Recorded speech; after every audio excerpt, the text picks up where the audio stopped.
Como siguiente punto tenemos el uso de color.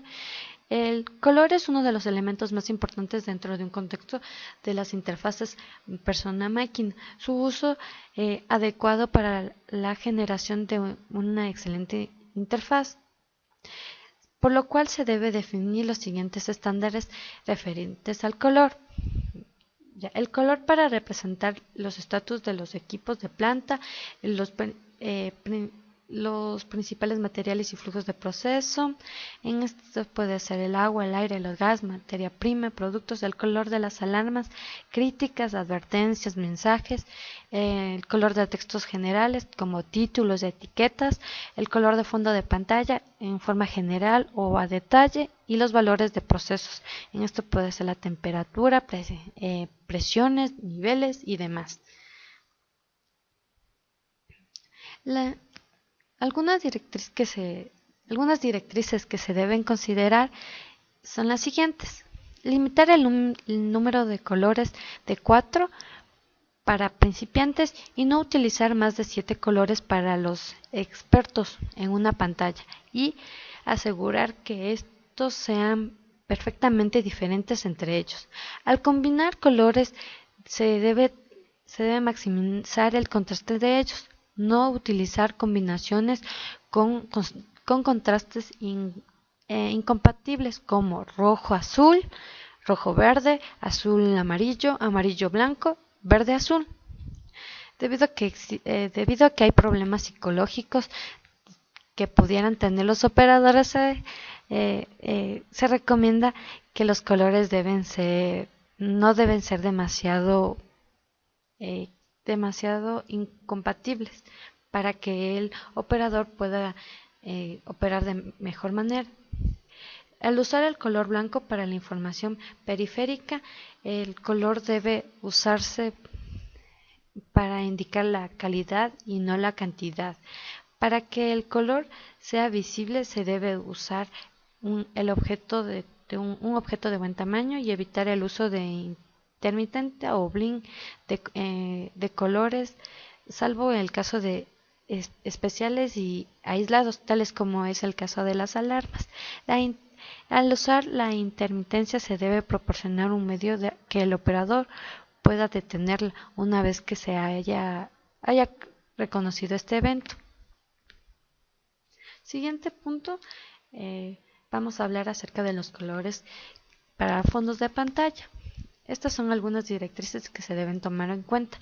Se debe usar colores neutros para el fondo de pantalla, grises, beige, arena, azul.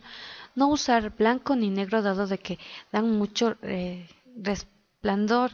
Los colores de fondos deben ser contrastados con los demás elementos. El uso de diferentes colores de fondo pueden ser utilizados para diferenciar o agrupar procesos o áreas de la planta. Evitar el uso de colores primos o fuentes de zonas grandes de la pantalla.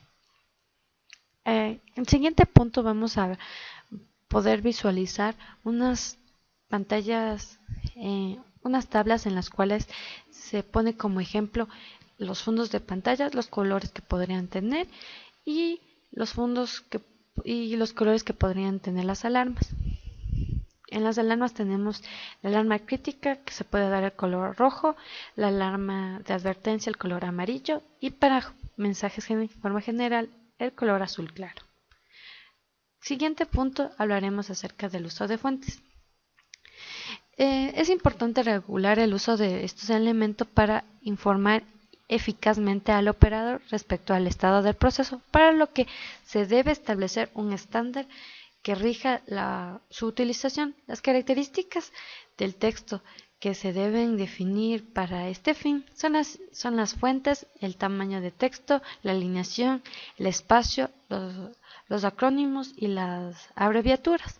Las siguientes se expondrán las directrices que se sugiere se consideren. Como primero, no se debe utilizar más de 3 fuentes de interfaz. No usar más de 3 tamaños de la misma fuente. Preferentemente usar fuentes sans serif. El tamaño de la fuente debe ser tal que se pueda leer a distancia por el operador. No usar letras mayúsculas en todas las letras de texto. Es preferible procurar combinarlas con las minúsculas, no utilizar énfasis en el texto subrayado y itálico, sombreados, salvo en casos especiales. El color de texto debe contrastar con el fondo de la pantalla. Si el color del texto se usa toda la palabra y no solo en ciertos caracteres. Alinear el texto de la pantalla y en fin, cuando se muestra la información crítica se debe visualizar de forma conveniente. Como el siguiente punto tenemos un ejemplo siguiendo un estándar, el LSH, que representa nivel alto, y como siguiente podemos visualizar en la tabla el ZS, que significa desalineamiento. El siguiente punto a hablar es el estatus de los equipos y eventos del proceso. Se debe definir el estándar gráfico de símbolos de iconos presentes en el estatus de los diversos equipos de plantas, tales como ventiladores, bombas, bandas, válvulas, así como también los estados inteligentes o ejemplos de eventos que se requieren presentar en las pantallas de proceso. Para que este fin es importante recurrir que los estándares locales, nacionales e internacionales, de manera de que la simbología sea homogénea y sea fácil de reconocer para el operador. En fin, se debe definir símbolos e iconos que representen los equipos y eventos del proceso que se recomienda, por lo cual se recomienda seguir las siguientes directrices. Como pueden visualizar en la pantalla, deben ser simples y cerrados. Y también podemos visualizar algunos iconos según un ejemplo de un stand. Como siguiente punto a exponer es la información y valores del proceso. En la representación de las pantallas de estas variables se lleva a cabo principalmente en dos modalidades, en gráficos o mímicos de proceso o bien en tablas o gráficos de tendencia. Debemos visualizar en conjunto el dato mínimo que le muestra el estado local de la planta y debe ser desplegados de forma que tengan significados con respecto al proceso. En el siguiente punto visualizaremos la clasificación que se propone.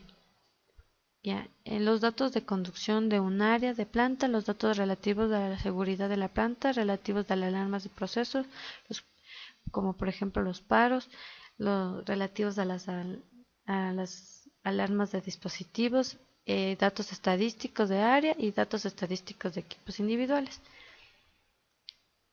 En términos generales debemos seguir las siguientes directrices que son compatibles con la relativa distribución de pantallas.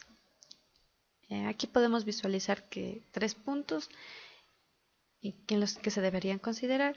Otras directrices para la creación de visualización y grupos de valores son los siguientes: los grupos de datos, separación y o enmarcado de los grupos de datos para la visualización,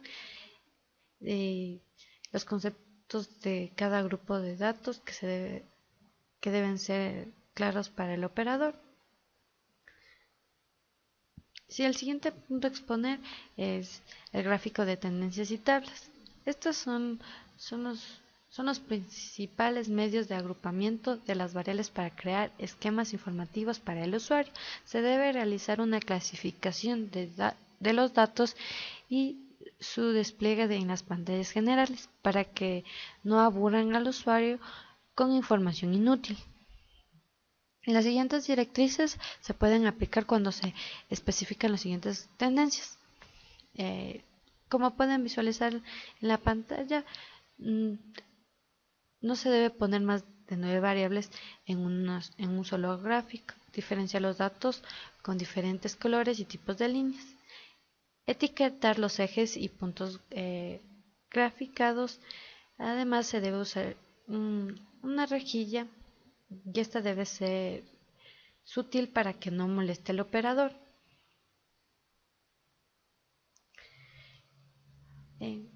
Las tablas de datos son otros elementos que se utilizan para agrupar información relacionada con los sinópticos, que se usan principalmente para mostrar resúmenes de diversos tópicos referentes al proceso, y su finalidad es la de mostrar esquemas informativos completos al usuario. Las directrices que se deben aplicar respecto a las tablas de datos son las siguientes.